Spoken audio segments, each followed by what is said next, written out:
जी द्विवेदी जी को।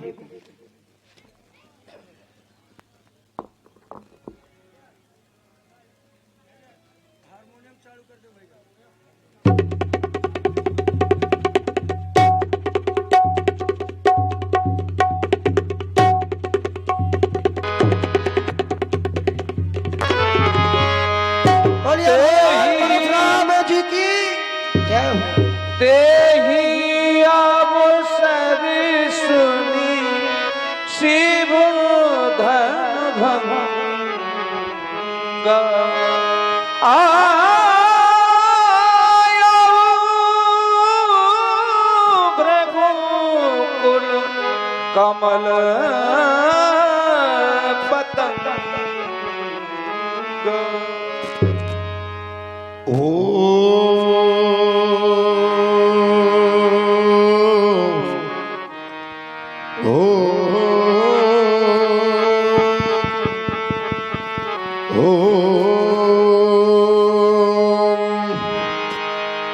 नमः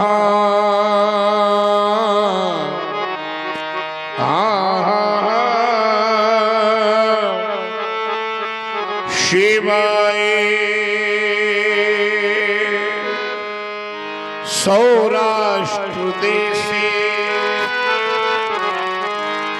विशदे तीरम में ज्योतिर्मयम् चंद्रकलावतंशम भक्ति प्रदानाय कृपावतीर्णम तम सोमनाथम शरणं प्रपद्ये। श्रीशैल शृंगे, ठीक करो इसको, श्रीशैल शृंगे विबुधातिशंगे तुलाद्रितुंगे विमुदावतंशम तमर्युनम मल्लिक पूर्वमेकम नमामि संसार समुद्र सेतुम अवंतिकायां विहितावतारं भक्ति प्रदाना युच सज्जनानां अकाल मृत्योर परिरक्षणार्थं वंदे महाकाल महासुरेशं वंदे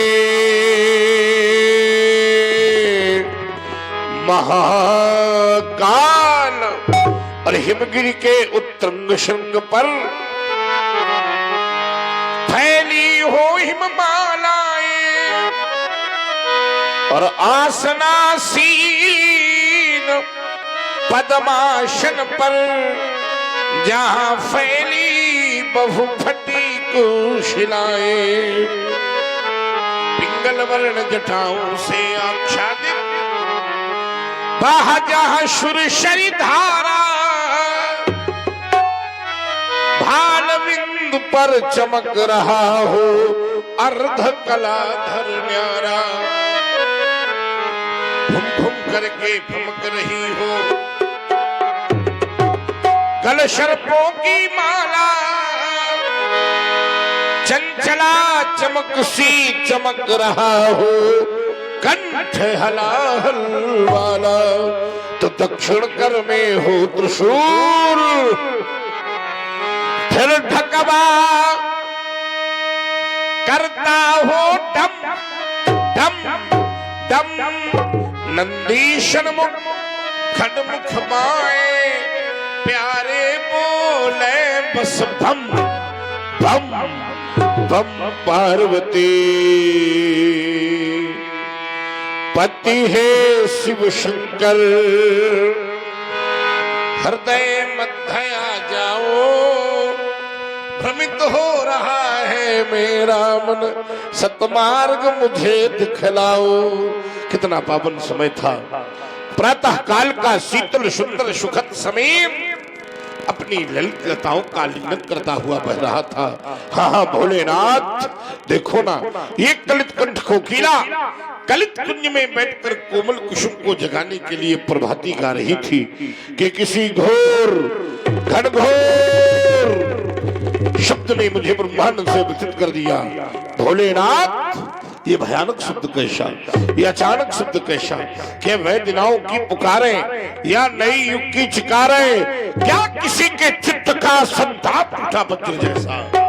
भोलेनाथ, और आप हैं हमारे सोनू प्रजापति जी, आपकी ओर से ये 51 पुष्पांजलि भगवान श्री परशुराम जी के श्री चरणों में समर्पित की जा रही है। बहुत बहुत धन्यवाद हमारे सोनू प्रजापति तबला वादक जी को। हे भक्तों के भोले रसाल, हे कालों के भी महाकाल, फुंकार ज्वाल फुंकार भाल, फुम फुम फुम भगत फड़ेश, जय महाशक्तिशाली महेश। कोई भी आपत्ति आई है आशुतोष तो मेरा ध्यान अपने चरणों से क्यों हटा रहे हो? भेजो भेजो भेजो भैरव या भूतों को, रणचंडी समर सपूतों को, भेजो खड़मुख और चाहे भेजो गणेश, जय महाशक्तिशाली महेश। देखो ना, ये रणचंडी कितनी प्यासी है, छाई सर्वत्र उदासी है, इनमें भर दो वाणी विशेष, जय महाशक्तिशाली महेश, जय महाशक्तिशाली महेश, जय महा। आशुतोष, कहां चली गई वो शांति भोलेनाथ जिसको आत्मसात करके मैं आपके चरणों पर ध्यान लगाता था? क्या ये वही नदी है जो लहरों के साथ सदैव शांति के गीत सुनाती थी? क्या ये वही पर्वत श्रृंखलाएं हैं जिनके कंकड़ से एक ध्वनि आती थी, राम धैर्य धारण करो? लेकिन आज शांति नहीं, कोई बार बार कर्ण प्रदेश पर क्रांति, परशुधर क्रांति, परशुधर क्रांति का संदेशा कौन बार बार कह रहा है? उठो राम। अरे ओम, कहां चली ये पर्वतों की शांति, तू कहां चली? अरे क्या मयूर मुग्ध नृत्य आज ना दिखाएगा? क्या किसी कमल में अब भ्रमर न गुनगुनाएगा? कौन सा ये सत्य चीत्कार कर चला गया?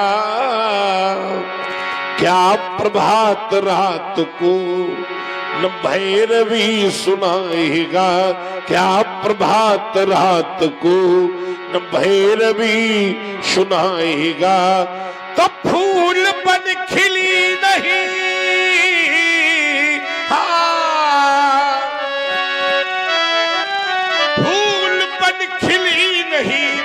है आज क्यों कली कली? कहां चली ये पर्वतों की शांति, तू कहां चली? ऐसा नहीं है कि इस पवन को मैंने आज से पहले बहते नहीं देखा, ये वही वायु थी जो शीतल सुगंध मारुत के साथ बहती थी। हे आशुतोष, देखो ना, अरे आंधियों की चोट से लहू लुहान है पवन, बेबसी की बेड़ियों में कैद हो गया चमन, स्वप्न का सतित्व कौन लूट कर चला गया? क्या हुआ है आशुतोष? अरे क्यों बाहर क्रांति के लिए रही है झटपटा? ये ध्यान में न ज्ञान है, न ज्ञान में ही ध्यान है। क्या अनादि सृष्टि का बदल गया विधान है? क्या हुआ है आशुतोष? क्या प्रलय होने वाली है? ये परिस्थिति प्रलय काल की दिखाई दे रही? नहीं, याद आया ब्रह्मा जी के एक दिन में 14 मनवंतर होते हैं। एक मनवंतर में 71 बार ये चतुर्युग व्यतीत होता है। एक चतुर्युग में चारों युग व्यतीत होते हैं। इनमें 43,20,000 वर्ष का समय व्यतीत होता है। इस अनुसार अभी ब्रह्मा का दूसरा प्रहर यानी 7वां मनवंतर वैवस्वत नाम का मनवंतर चल रहा है। प्रलय की कोई स्थिति नहीं है, फिर ऐसा क्यों लगता है ये शिला शिखर सर की जाती, मां वसुंधरा धसकी जाती। ये दुर्गा ये दुर्गा वाहन दुर्ग शैल पर पुनि पुनि लेता अंगड़ाई, वज्रहित ध्रिया देवों की यह विश्व विजय किसने पाई। अनहद नाद सुनाता सुंदर, जय हो। अरे बन बन बन बन बनता का वीर पुरुषमणि वसुंधरा में जन्मा कौन वीर बाका, क्यों भंग हो गया युग मेरा मानस मम ज्ञान शून्य हुआ है प्रभा मलिन अब क्यों नभ में क्या सृष्टि प्रलय। कोई बात नहीं आशुतोष, कोई बात नहीं। कौन बार बार कहता है हृदय में पटल पर कौन कहता है उठ जाओ राम, अभी शेष कुछ काम उठो हे राम। यही कह कर बारंबार यही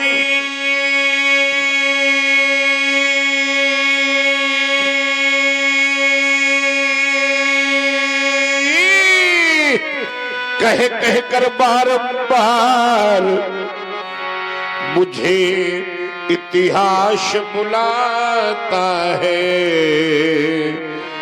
दिवाकर चढ़ता जाता है।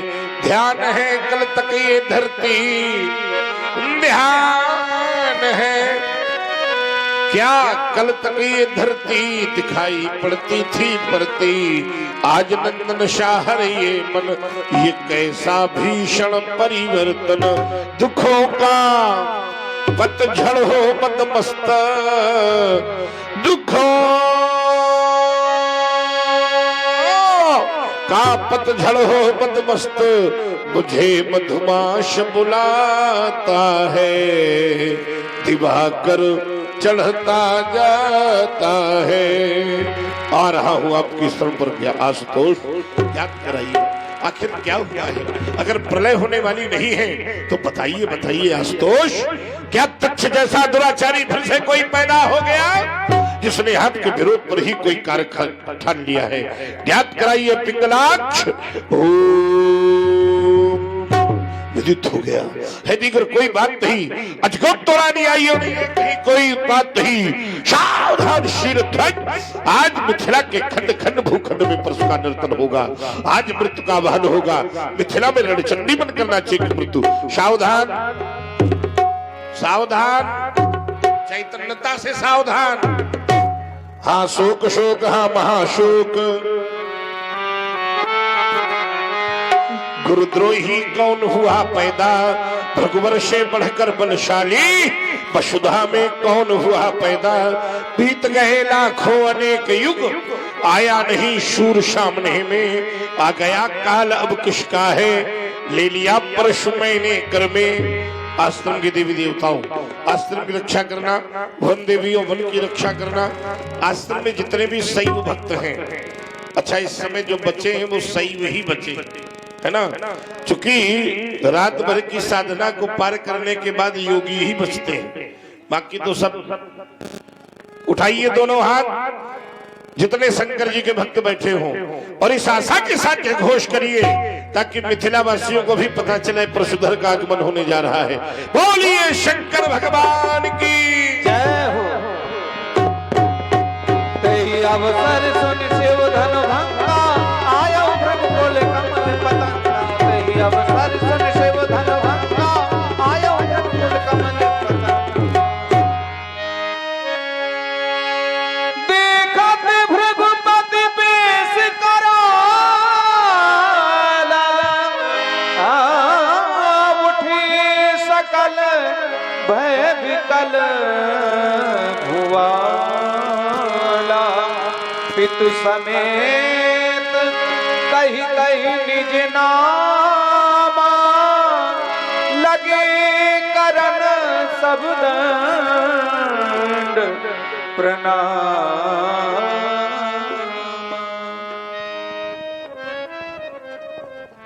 छाया था भारत के नभ में घन घोर निशा का अंधकार थी अरे प्रकाश की रसम नहीं प्रगति देती थी छतज फाल पथ वेष्ट पथ हिंदू जन के कब प्रगट हुए आसान गए हे अरुण उदय तुमको प्रणाम वीरवती हो धीरवती स्वीकार करो मेरा प्रणाम। जिला हमीरपुर लगत है नाम निवादा ग्राम श्री चंद्र का प्रसाद मन पिता है परमात्मा करत प्रणाम।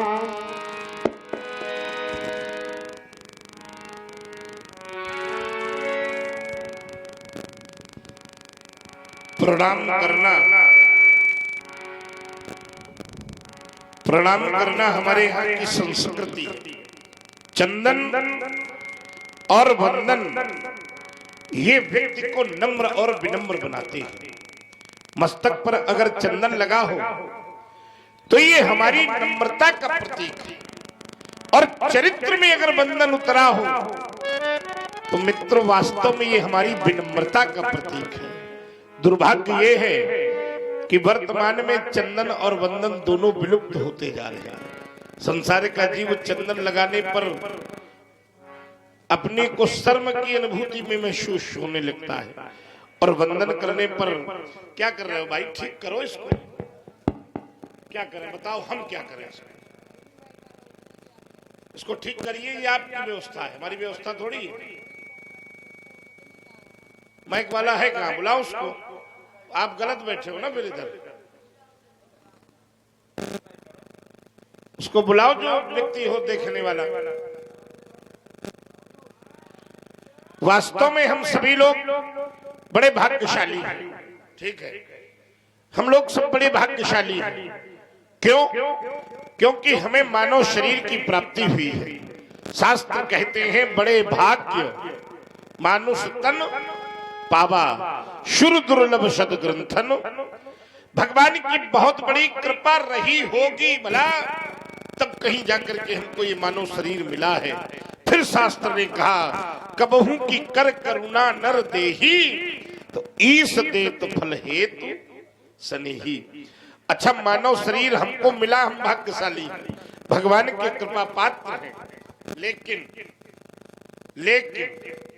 मानव शरीर मिलने के बाद मानव का उद्देश्य क्या होना चाहिए? क्यों भाई? तो उत्तर मिला क्या मानव का उद्देश्य धन अर्जन होना चाहिए? हृदय ने कहा नहीं। अगर धन अर्जन उद्देश्य है तो यहाँ जितने लोग बैठे हो जब पैदा हुए थे तो क्या 2-4-10 किलो सोना साथ में लेके आए थे क्या? अच्छा चलो छोड़ो, नहीं लाए थे तो जितनी संपत्ति कमाई है जब जाओगे तो साथ में बांध के ले जाओगे क्या? नहीं ले जाओगे। इसका ये उद्देश्य हुआ कि धन अर्जन कभी भी हमारा उद्देश्य नहीं था। तो फिर क्या परिवार को पालना? नहीं। हमारे यहाँ एक संत हुए हैं व्यास जी, बड़ा सुंदर, एक उनकी 4 पंक्तियां मेरे हृदय को भाती हैं, और मेरा हृदय कहता है कि यहाँ बैठे हुए एक व्यक्ति को मानव जीवन की सार्थकता का मूल्य बताएंगी पंक्तियां। परिवार पालना भी केवल हमारा उद्देश्य नहीं है। वो संत गाया करते थे क्या? साथी है मित्र गंग के जल बिंदु पान तक,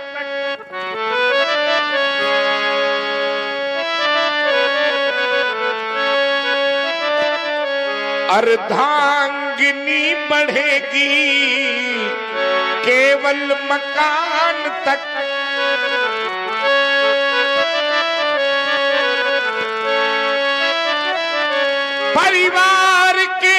लोग चलेंगे इस मुसान तक, और बेटा भी हक निभाएगा अग्निदान तक। इसके आगे कोई जाएगा क्या मित्र? जाएगा क्या? जाएगा, हम बता रहे हैं। इसके तो आगे भजन ही है साथी, और भजन के बिना फिर अकेला चलेगा रे मन ये 2 दिन का, रे मन ये 2 दिन का मेला रहेगा, कायम न जग का झमेला रहेगा रे मन। इसलिए अपने मन रूपी पक्षी को परमात्मा के दरवाजे का पालतू बनाओ। तुम शिवानाथ को कभी भूल जाना नहीं, लो तुम किसी से लगाना नहीं। तुम करो साधु सेवा और करो शिव का सुमिरन, ध्यान चरणों से उनके हट जाओ। भगवान शंकर आपके ऊपर कृपालु हो। शुभमस्तु, कल्याणमस्तु। जनक बहोरी आई सिरनाव, नाव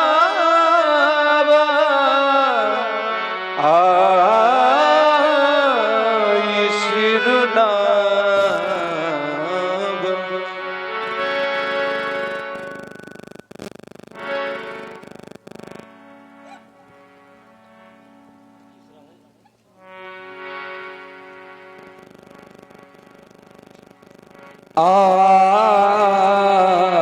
आपका सानिध्य पाकर यह धन्य है जीवन हमारा,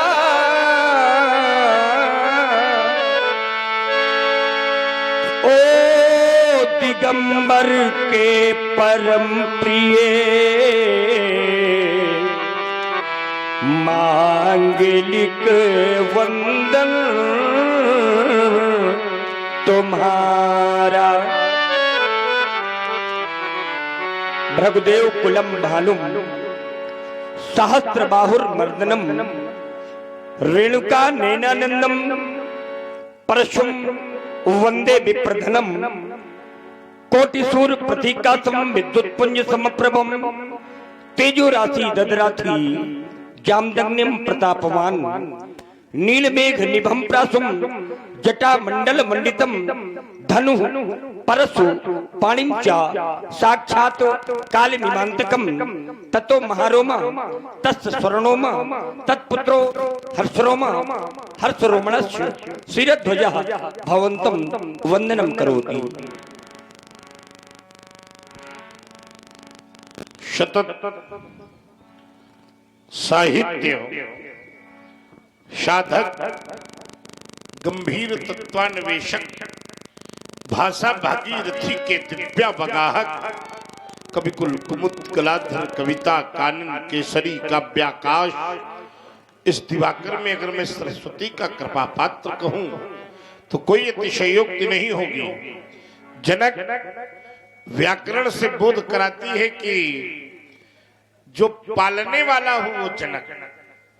जनक व्यवहार जगत में बोध कराता है कि पिता को ही जनक कहते हैं, लेकिन राजा निमि, तुम्हारे वंश में एक बड़े प्रतापी राजा निमि, जहां से इस वंश का प्रादुर्भाव हुआ, इच्छा के पुत्र थे निमि। निमि के ही भाई थे राजा नृग, इनके ही भाई थे बिकुक्षी, इनके ही भाई थे दंडक। हाँ, दंडक और ये तीनों भाइयों की बड़ी विचित्र कथाएं हैं। एक बार दंडक ने शुक्राचार्य जी की बेटी देवयानी से कुछ अनैतिक व्यवहार कर दिया था। तुम्हारा वंश इसलिए सुना रहे हैं। तो शुक्राचार्य जी ने उनके वंश पर अग्नि वर्षा होने का श्राप दिया था, जिस कारण वो दंडक राज्य दंडकारण्य क्षेत्र में परिणत हो गया। भिक्षुक की भी बड़ी विचित्र कहानी है, ऐसे ही राजा निमि की बड़ी विचित्र कहानी है। पुत्र तो उनके सब थे, लेकिन 100 पुत्रों में इन 3 पुत्रों का विशेष चरित्र शास्त्रों में उल्लेखित हुआ है। क्योंकि हर चरित्र नहीं लिखा जाता, विशेष चरित्र ही लिखा जाता है।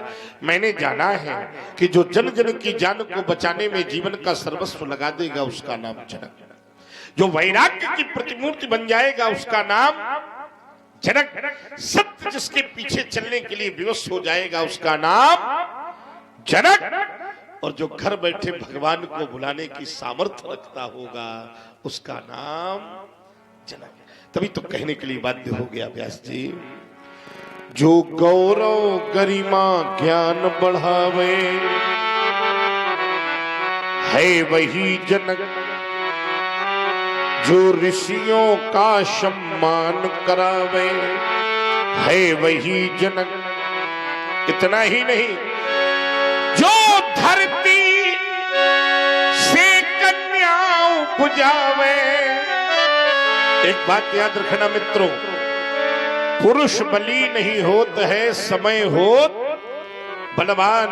कभी राजा को राज्य पाट छोड़कर हाथों में हल लेकर धरती का कर्षण करना पड़े, तो जिसकी साधना में इतना बल हो कि जो धरती लोगों को जल और अन्न देती है, राजा की साधना से प्रभावित होकर वो धरती उसकी गोद पर कन्या प्रकट करने के लिए विवश हो जाए। जो धरती से कन्या उपजावे है वही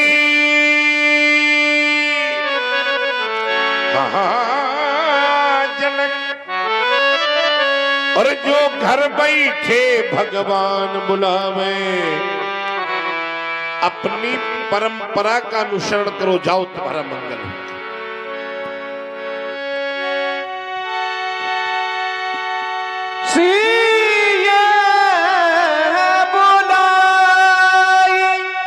प्रणाम करा। आओ आओ बेटी, इधर आओ।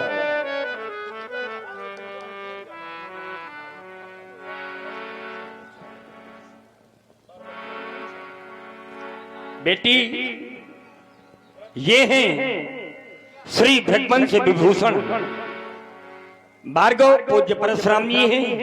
अपने हाथ जोड़ो और इनके चरणों में प्रणाम करो। ये बालिका कौन है? बिटिया है हमारी। अब देखिए, साहित्य प्रेमी लोग बैठे हैं यहाँ। एक बार मैंने पूछा कि बालिका माने क्या हो सकता है, क्योंकि ये क्षेत्र ही साहित्यिक है। उत्तर मिला, जिसे अपने बल का बोध न होगा उसका नाम बालिका। हमारी कुछ माताएं भी बैठी हैं। हमने पूछा कि एक बालिका के जीवन में कितना बल हो सकता है।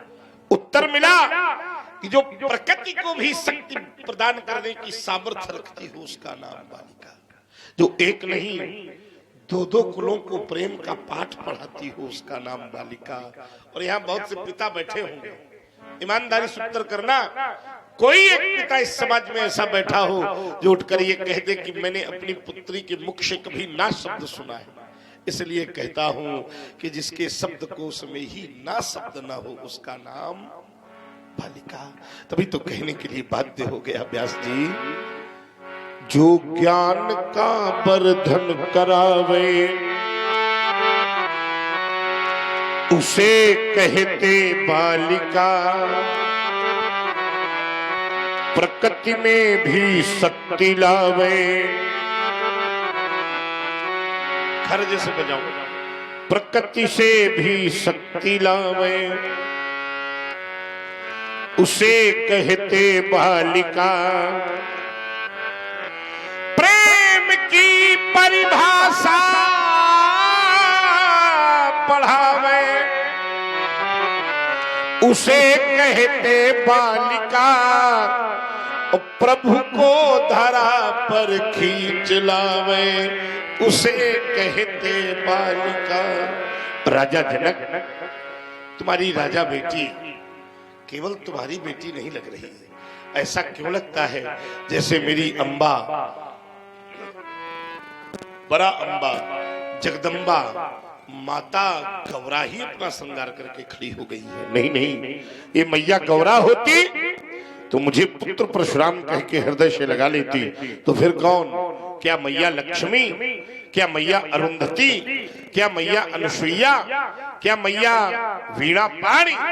क्यों ऐसा लग रहा है जैसे साक्षात मेरी मैया भुवनेश्वरी ही अपना समूचा श्रृंगार करके परशुराम को दर्शन दे रही है। कौन है ये बालिका? तुम्हारी जाई है? पाई है। अगर पाई है तो कहां से पाई है, कैसे पाई है, किन परिस्थितियों में पाई है? भूपति तुम्हारे भवन भगीरथ, गंगा सी लहराती, कौन बालिका चली आ रही। देखो ना राजन, यह मंद मंद मुस्काती सुता शोभित सम्मुखी कौन? इस बालिका की प्राप्ति के विषय में शीघ्रता से बताओ। अलौकिकता का भान कराने वाली ये देवी कौन है? भृगुनाथ अकाल पड़ा मंदेश। गजब हो गया।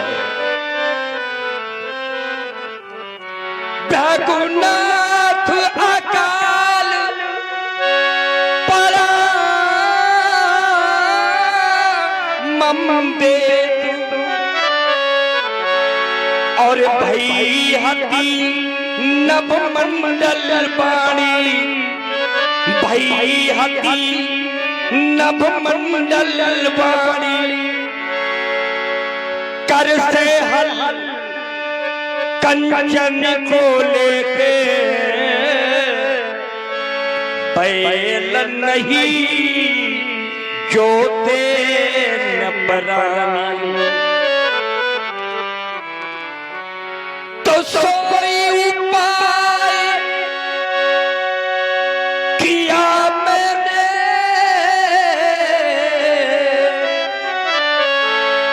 देवर्षि कृपा बरस्यो अति पानी, देवर्षि कृपा बरस्यो अति पानी, घट भीतर योगी राज कहे,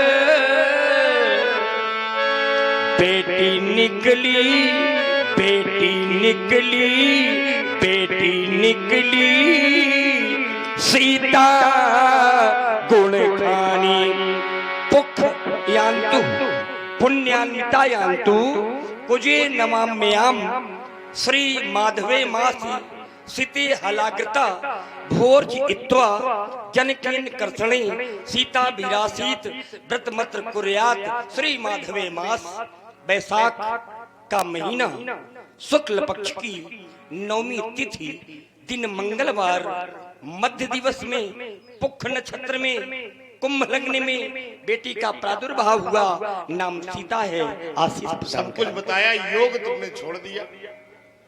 लग्न बताया, नक्षत्र बताया, तो ज्योतिष तो योग भी कहता है। ज्योतिष में फिर बहुत कुछ है। तो माने बहुत कुछ, तो हमने बहुत कुछ नहीं पूछा भाई। लग्न है, नक्षत्र है, उसी का अंग योग भी है। नहीं, आगे राशि भी है। नहीं, राशि, हाँ राशि भी है। चार चीजें तो ही है, योग, लग्न, नक्षत्र, राशि। तुमने कहा ये घट से बेटी प्राप्त हुई है, तो क्या ये सृष्टि का पहला नियम है कि तुम्हारी बेटी ही घट से प्राप्त हुई है? नहीं, इससे पहले कोई और घट से हुआ? हाँ, महात्मा अगस्त और कोई हुआ? और भी बहुत से लोग हो सकते हैं। हो सकते हैं, इसलिए उनका नाम घट जोनी पड़ा, महात्मा अगस्त का। अगस्त का। तुम्हारे वंश की एक कथा है, इसलिए मैं कह रहा हूं कि और भी कोई हुआ। जब राजा निमि और वशिष्ठ जी का झगड़ा हुआ और दोनों एक दूसरे के श्राप से शरीर को छोड़ बैठे, क्योंकि वशिष्ठ जी आदि गुरु थे, आदि गुरु, तो मित्रा वरुण के वीर से इनकी उत्पत्ति घट से हुई। मित्रा वरुण। नहीं, मित्रा वरुण के वीर से हाँ। इनका प्रादुर्भाव घट से हुआ। तो मित्र से कौन हुए? मित्रा वरुण से हम बता रहे हैं, जो इसको समझो। इसके बाद हो गया भैया, इसके बाद उन ब्राह्मणों को लगा, जिन ब्राह्मणों ने यज्ञ कराया था, कि एक गुरु जिन्होंने श्राप दिया वो भी मर गए थे, उनका तो प्रादुर्भाव हो गया, लेकिन हमारे द्वारा यज्ञ कराए गए यजमान को भी तक नहीं जीवित किया गया। तो विचार करना पड़ा, उनके शरीर का मंथन हुआ महाराज निमि के। तो उनसे जो पीढ़ी चली, उसी पीढ़ी के द्योतक के रूप में ये बिटिया स्व उत्पन्ना हो गई। जैसे राजा निमि स्व उत्पन्ना पद्धति के इस वंश के प्रादुर्भाता हुए, उसी प्रकार तुम्हारे सुयश में इस कन्या का प्रादुर्भाव होना निश्चित रूप से वंश की गरिमा को बढ़ाने वाली कृति हुई। बड़ी सुंदर बालिका है। इसका नाम क्या रखा है? सीता। किसने रखा है? देवर्षि नारद जी। बढ़िया बढ़िया, दिव्य। इसके बहुत नाम होंगे। भूमि से उत्पन्न होने के कारण लोग इसे भूमिजा कहेंगे। जनक की लली होने के कारण लोग इसे जानकी कहेंगे। लोग तुम्हें विदेह कहते हैं पदवी में, तो लोग इसे वैदेही कहेंगे। मिथिला की सुंदर राजकुमारी होने के कारण लोग इसे मैथिली कहेंगे। लेकिन शीय के अग्रभाग से उत्पन्न होने के कारण नारद जी ने इसको सीता कहा है। कभी कभी किसी का नाम बहुत अच्छा होता है। आप लोग अनुभव करो, जितने लोग बैठे हुए, काम बहुत गड़बड़ होता है। कहो नाम धराए हुए नारायण, और काम करता हो धुंधकारी वाले। देखो रात में देखे रहा तो इस गाय मची रहा है। समझो ये संसार की कृति है। नाम बहुत अच्छा, काम बहुत गड़बड़। कहो काम बहुत अच्छा हो तो नाम बेचारे का अच्छा ना हो। लेकिन तुम्हारी बिटिया के नाम और काम ये दोनों दिव्य होते हैं, दोनों।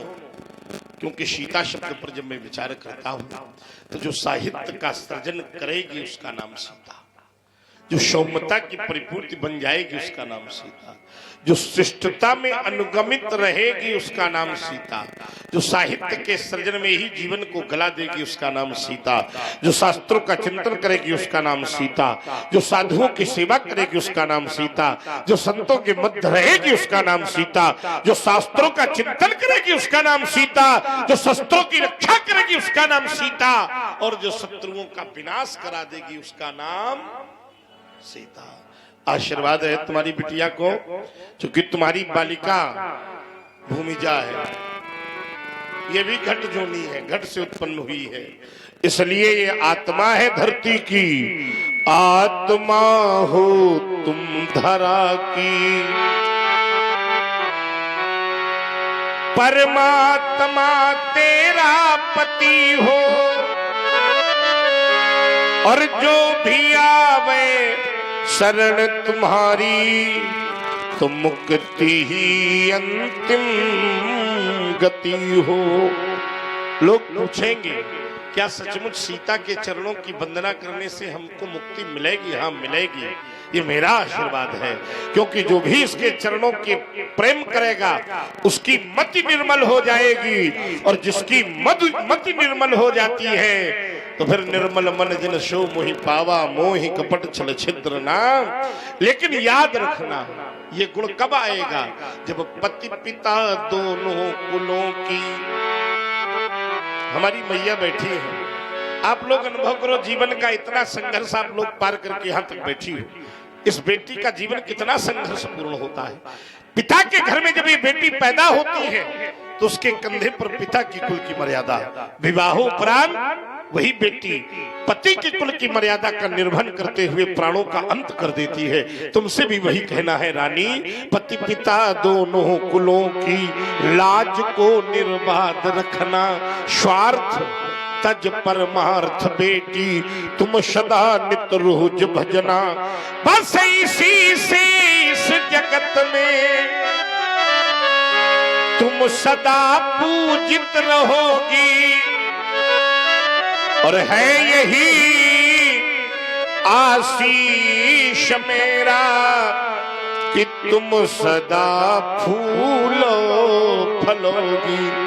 आशीष